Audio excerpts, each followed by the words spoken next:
Hi, I'm Pete Andresen of Andresen and Associates, a fee-only investment advisory service, and I'm waiting for somebody to come fix my heater here at home. So I thought I'd take this opportunity to give clients an update on what I'm seeing going on out there. This is March 15th, 2022.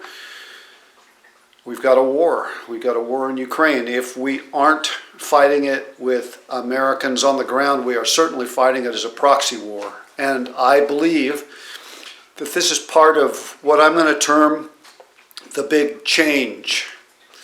And that means that for most of us, this Ukrainian war is kind of rolled into a never-ending loop with COVID and the social changes we're seeing. I'm standing here with my newsletter. If you want a copy, we can mail you one. Just let me know and I'll send you a copy. But right now I wanted to give you a video update. The first thing is Russia has invaded Ukraine, and there are some big lessons there. The first thing is that, like Nassim Nicholas Taleb said, a catastrophe, even though it's very rare, is nevertheless a catastrophe. So this is a catastrophe.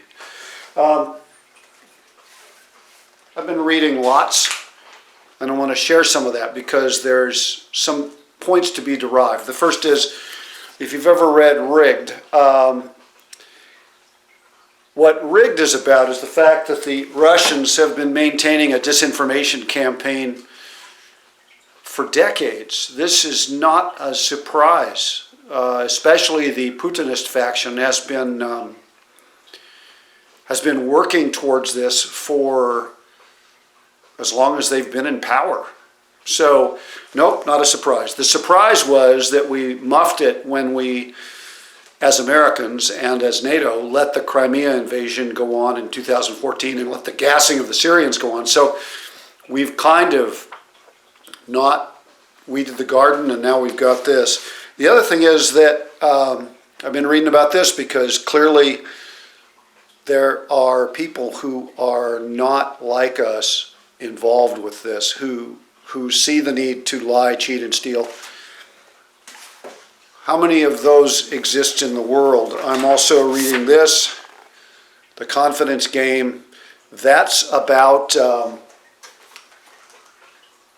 it's about the fact that some people lie for their living, and we are facing that in the media. We're facing that in politics. We're facing that. In fact, I would say that part of the big change, part of the COVID / social adjustment / Ukraine war change that we're all experiencing is that people that we thought were reputable on both sides of the political divide have just spouted complete nonsense recently. And trying to make sense of that is really problematic. But as I'll say later, we've gotten through this before. And finally, I've been reading this, and it's a rough one, because basically what that means is that sometimes you have to fight. Sometimes you actually physically have to fight. And we have dismissed that. We've had contempt for that reality for too long. I think that people like Putin are extremely rare. They're very rare. Certainly less than 1 out of 100, just like con men. But when they happen, you have to deal with them. And so that's what we're doing now. We've been putting this off too long. So it echoes World War II, but it is not World War II. We really don't know what's going to happen. It is safe to say a couple of things. One is that if we don't have a small confrontation now in Eastern Europe, we will have a bigger confrontation in Eastern Europe and China. The whole world is watching this. So it's an unfortunate thing. It's like breaking a tooth or having the heater break. You have to fix it, unfortunately. The other thing I want to point out, and this is strange, is that valuation is working. Valuation as a metric for the stock market has actually been proven once again. It's in the process of being proven once again. You cannot grow trees through the sky to the moon. You have to keep things on a rational level. And yet, what that also tells us, and what World War II does tell us, is that you can invest and succeed in this kind of horrible situation. For example, the stock market bottomed in 1942 and 1943 during World War II. The stock market knew the United States was going to win before the United States knew. Although I'm not sure this is going to be the same, there will be bargains. And history tells us that it's reasonable to invest in those bargains. Now look, if you're not my client, I am not your investment advisor. This is for entertainment and instructional purposes only. Enjoy watching. The fact is that history does matter, and so does valuation. So that's what I'm learning here. The financial markets, though, I keep looking at this because I don't want to miss anything. There we go. The financial markets have priced in a rosy outcome, which I don't think is justified at this point. It might be. It could be that there'll be a coup that displaces Putin or something like that. But right now, the stock market seems awfully optimistic. Today, it's up 600 points. Everybody's guessing. At this point, nobody really knows what's going to happen next. Now, the other thing that's going to happen, probably, is that at this point, a Russian default in the international bond markets, that means Russian bonds, are unlikely to be paid off. So a default is likely. That's going to ripple through the bond market. It happens about once every 20, 30, 40, 50 years. The Russians default like this, and then fools go back in and invest in them. We don't have any of them. We don't have any Russian bonds. I will be buying them as paper, if I can get any certificates, to hang up and frame as a great lesson. So there will be a default. Unless something really radical changes, there will be a default, almost certainly. When that happens, we can expect turbulence in the bond market that hasn't been priced in yet. Good thing we're in conservative investments on the bond side. Now, my biggest concern, and it's not just about the war in Ukraine, it's about the big change. What we're looking at here is that demographics in the first world, Europe, and in most productive areas, such as China even, have crested. The number of workers on an absolute basis in the first world, not the third world, is likely to go down from here in terms of effective workers who can produce. So either we embrace technology, or, which could happen, it certainly happened in the 90s and the first decade of the 21st century, but if that doesn't happen, inflation is likely to be driven by several things. The Ukrainian war is part of it. Supply shortages are part of it. COVID is part of it. But also that demographic shift. Now, inflation always leads to regime change, always leads to social unrest, always leads to recession at some point. It might take a while to get there, but it gets there. Inflation, at least as far as I can determine in history, is never permanent. The con people, let's see, here's the book for that. The con people are out in force, saying that we're now going to have hyperinflation, the world's coming to an end, and you need to invest in some strange thing like crypto or gold. We have some gold right now in the portfolio, and it's doing very well. What's doing even better are those energy mutual funds we bought back when they were giving away petroleum in March 2020. Those things are rocking right now.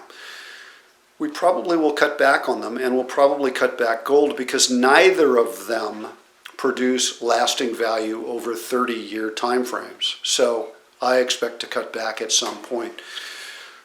The challenge we've got here, though, is that the con men are out and they're trying to scare the snot out of you with all kinds of garbage. What they're not telling you is that even if you invest completely mainstream and just do some valuation buying during the downtimes, you're likely to come through this with a reasonable outcome. The thing that's challenging is that to do that requires a lot of courage. and it requires a lot of discipline. And right now, those fearmongers don't want you to have that. They're trying to erode that in you. And government is never perfect. You never do guess the correct outcome. It's always like catching a falling knife. But the reality is that we get by just fine if we have patience and a long-term perspective and if we're diversified. I am not sure what the Federal Reserve is going to do. The Federal Reserve has been politicized. It will go until it either solves the problem or is replaced, because regime change is part of inflation.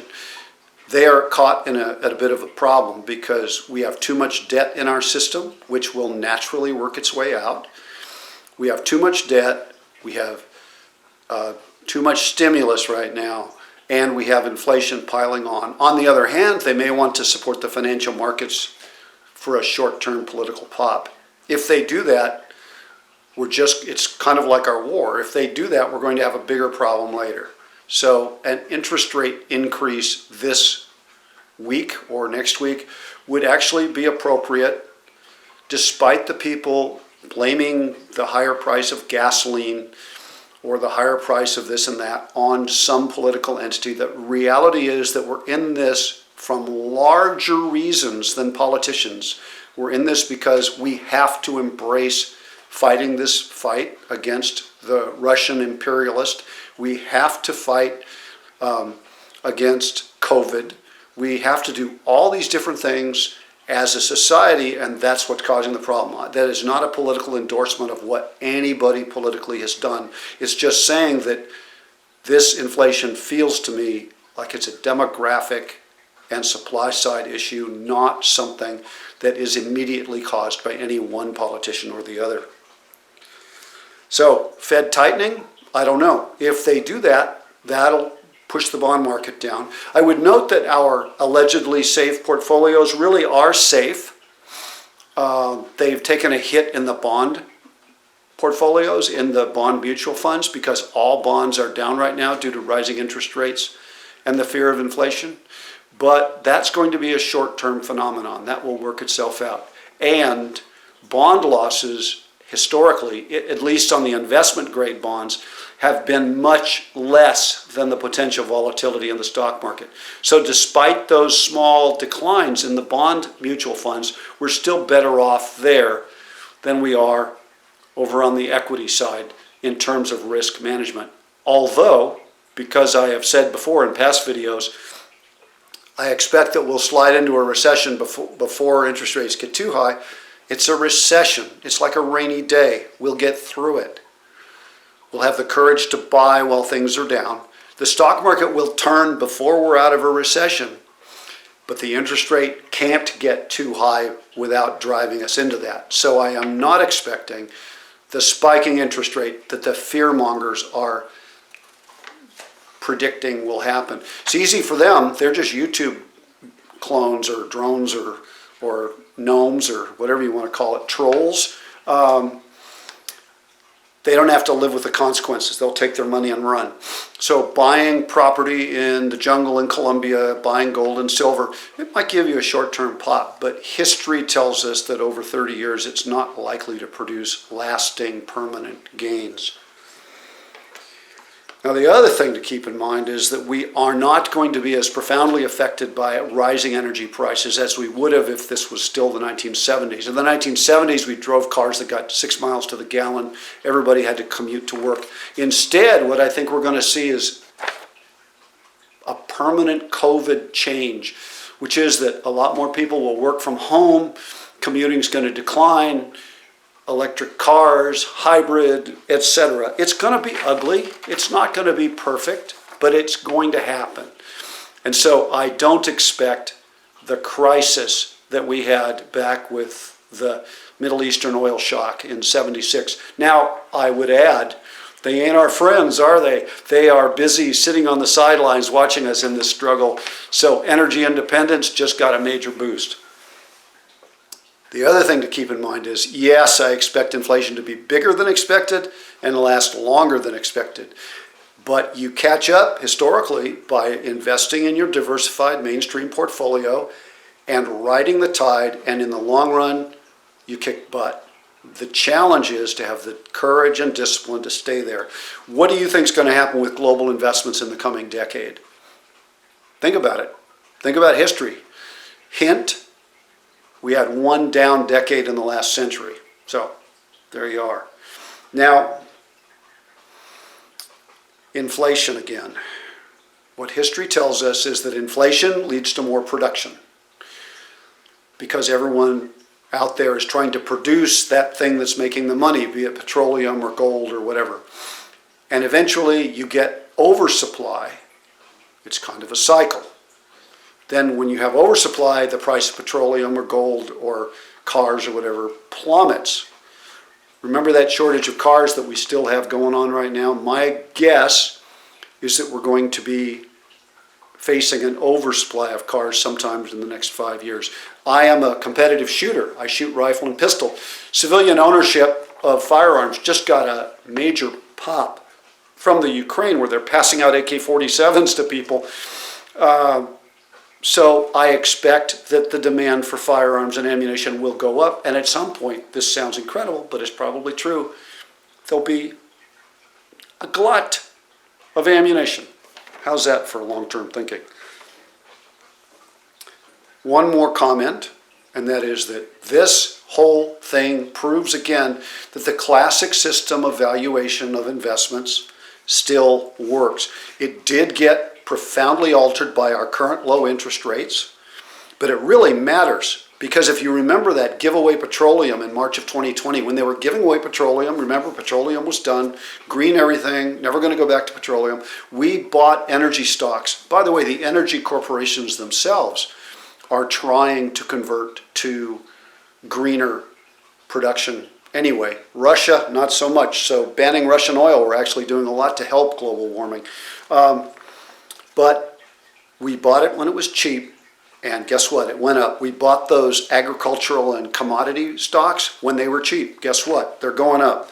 So once again,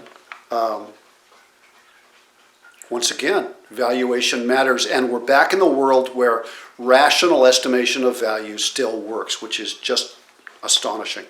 Here we are in the middle of this horrible thing, which may end up in a wider war. And here I am being mildly optimistic. Yes, it will suck. Many tears will be shed. But we can still look forward to a brighter tomorrow. That's a horrible thing to say, but it's true. Now, what do successful investors do? Look, let's say you were in Germany in the year 1900 and you wanted to maintain wealth for your family.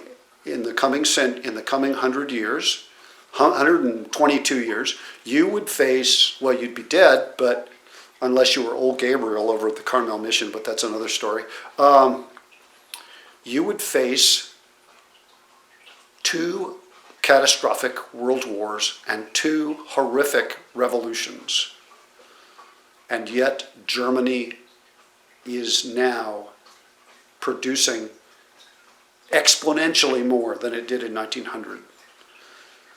The challenge is having the courage, wisdom, discipline, and patience to move your money, stay liquid, stay diversified, and stay the course. And part of that is to understand that sometimes we, all of us, are just going to lose money temporarily in our portfolios. It's just going to be a hard time. But that hard time won't last. As I wrote in my book, hard times happen inevitably, and there's no way around them, they just happen. So short-term, intelligently chosen pain. Intelligently chosen means that you don't rush out and create pain for yourself, but short-term, intelligently chosen pain is necessary for long-term, lasting wealth. So we have to be willing, as a nation, we have to be willing to go through whatever it takes. As individuals investing, we have to go through whatever it takes with short-term, intelligent, don't buy garbage, but stay the course. Press on regardless.